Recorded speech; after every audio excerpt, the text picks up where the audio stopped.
الکریم اما بعد فاعوذ باللہ من الشیطان الرجیم بسم اللہ الرحمن الرحیم.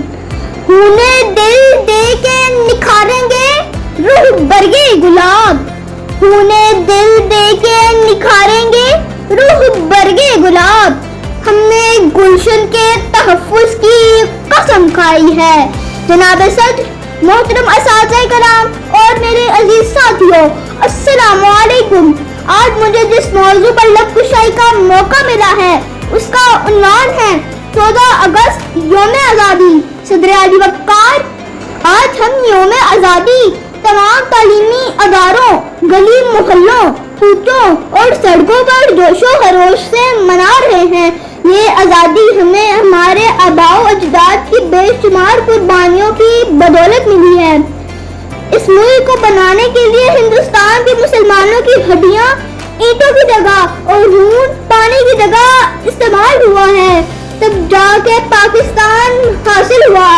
کتنے پیکر کٹے پھر یہ پیکر بنا، کتنے پیکر کٹے پھر یہ پیکر بنا، کتنے ماتھے جلے پھر یہ جھومر سجا.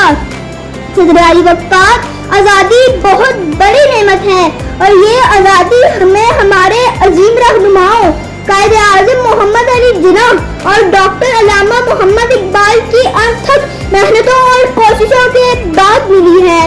صدر علی وقار، میں جب اس آزاد ملک میں آزادی سے سانس لیتی ہوں تو مجھے فخر محسوس ہوتا ہے کہ میں آزاد ملک پاکستان کی بیٹی ہوں. مجھے بھی اس ملک کی مٹی سے بنایا گیا ہے جس میں میرے بزرگوں کا خون شامل ہے. لہو وطن کے شہیدوں کا رنگ لایا ہے، لہو وطن کے شہیدوں کا رنگ لایا ہے.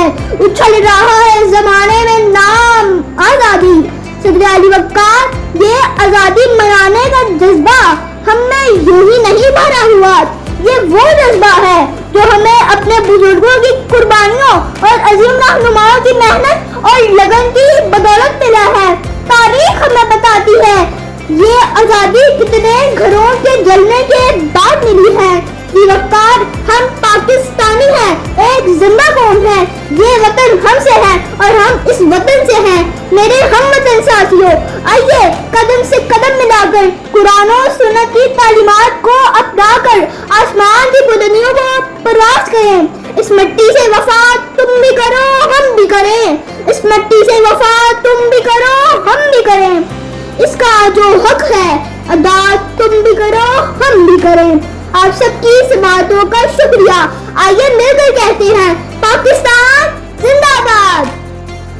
ویڈیو اچھی لگی ہو تو لائک کریں، شیئر کریں، سبسکرائب کریں اور ہاں بیل آئیکن کو پریس کرنا مت بھولیے گا تاکہ ہر نئے آنے والی ویڈیو آپ تک سب سے پہلے پہنچ جائے. Thanks for watching. اللہ حافظ.